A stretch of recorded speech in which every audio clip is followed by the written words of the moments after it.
Então a gente está aqui em Pérgamo e Jesus ele escreveu ou enviou 7 cartas para 7 igrejas da Ásia Menor e dentre elas estava a igreja de Pérgamo, esse local, nessa cidade onde a gente está. E a passagem está em Apocalipse, capítulo 2, dos versículos 12 a 17, diz: ao anjo da igreja em Pérgamo escreva: estas são as palavras daquele que tem a espada afiada de 2 gumes. Sei onde você vive, onde está o trono de Satanás. Contudo, você permanece fiel ao meu nome e não renunciou à sua fé em mim. Nem mesmo quando Antipas, minha fiel testemunha, foi morto nessa cidade onde Satanás habita. No entanto, tenho contra você algumas coisas. Você tem aí pessoas que se apegaram aos ensinos de Balaão, que ensinou Balaque a armar ciladas contra os israelitas, induzindo-os a comer alimentos sacrificados a ídolos e a praticar imoralidade sexual. De igual modo, você tem também os que se apegam aos ensinos dos nicolaítas. Portanto, arrependa-se, senão virei em breve até você e lutarei contra eles com a espada da minha boca. Aquele que tem ouvidos, ouça o que o Espírito diz às igrejas. Ao vencedor darei do maná escondido.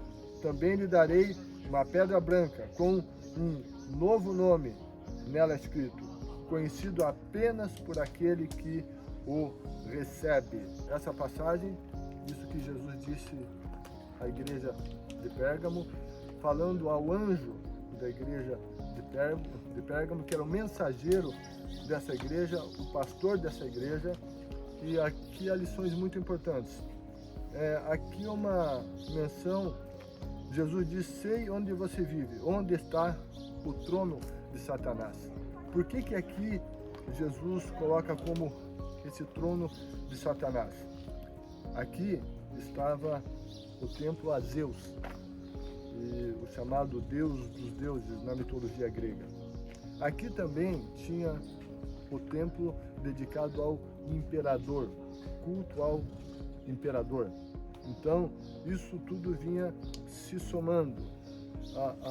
Aqui também era uma cidade que era um centro de adoração a Asclépios, que é uma outra divindade, que era a divindade da medicina, né, que é simbolizada naquela serpente, e chamada de a serpente salvadora.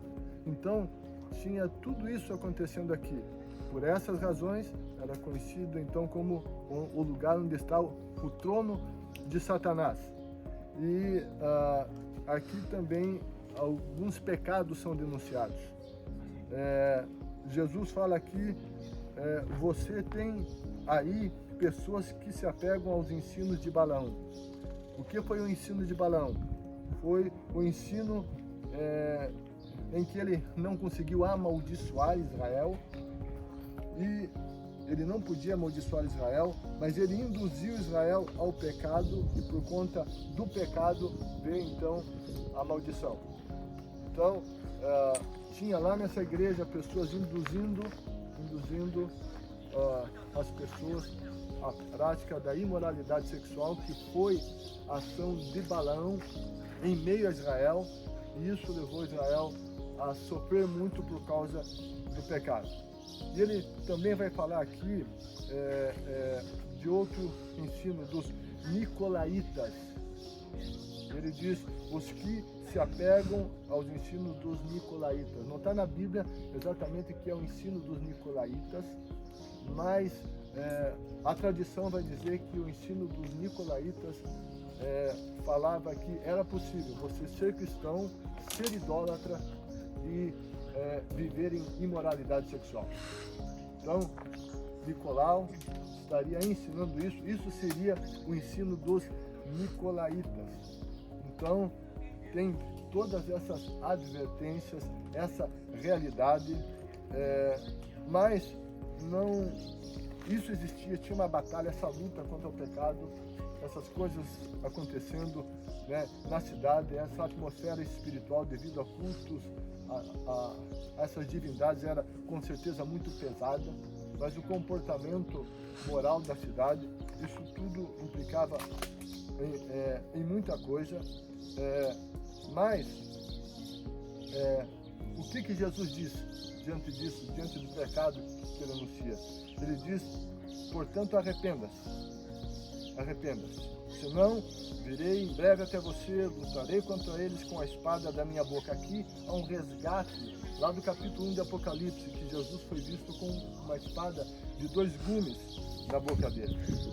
E daí vem a promessa, né? Sempre nessas cartas às igrejas, você vai ter elogio, advertência,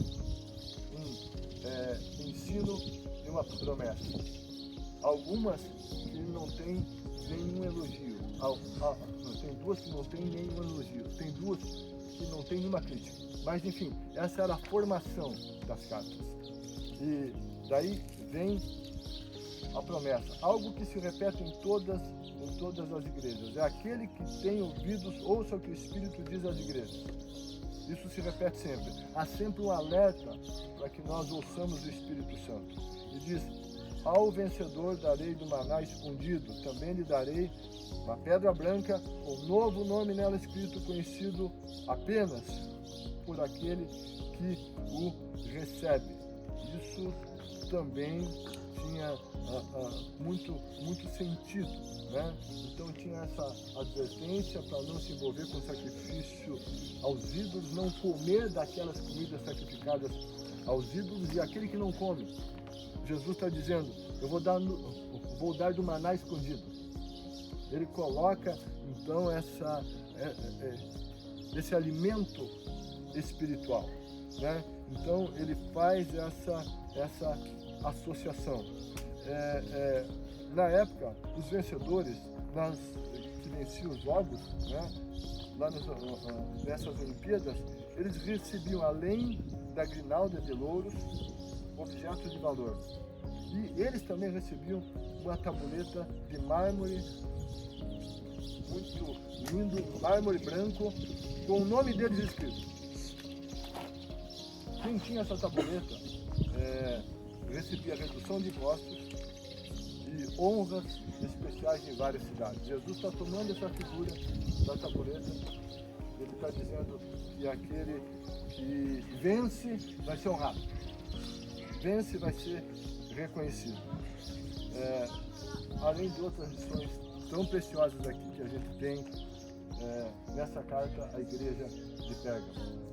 E a gente fala da história, fala de tudo que aconteceu, mas daí a gente tem que trazer uma aplicação para a nossa vida, né? E que a gente busque ter essa aplicação. Aqui é chamado desse lugar onde está o trono de Satanás, tem batalha espiritual. Muitas vezes nós estamos em lugares de grande batalha espiritual. E nesses lugares a gente tem que tomar sempre cuidado, né? Com idolatria, com as outras coisas que envolvem, é preciso cuidar com vida moral e as propostas que estão à nossa volta. E se a gente for fiel a Jesus, se a gente vencer, então nós seremos recompensados. E ouçamos o Espírito Santo por meio dessa passagem e que sejamos fiéis e então seremos recompensados, honrados pelo Senhor. E que Deus nos ajude nisso. Vamos orar? Pai querido, muito obrigado, porque podemos refletir na Tua palavra. Deus, assim como aqueles cristãos enfrentaram lutas, tiveram grandes batalhas, nós, na nossa realidade, temos as nossas batalhas. Deus, muitas vezes nós estamos em enfrentamentos com forças espirituais do mal. Estamos em lugares onde, de alguma maneira, está o trono de Satanás, ou seja, que Satanás tem domínio, e o Senhor nos coloca lá para enfrentarmos essas forças malignas. Que o Senhor nos dê discernimento disso, que o Senhor nos dê graça, nos dê autoridade, Pai, e que possamos realizar a tua obra em todos esses lugares. Ajuda-nos a não nos contaminar espiritualmente com nada que te ofenda, que seja contra a palavra, que te desagrade. Ajuda-nos a ser santos, ajuda-nos a vencer, para então recebermos mais e mais do teu maná, dos alimentos que o Senhor tem para nós, e sermos honrados e recompensados por ti, em nome de Jesus. Amém.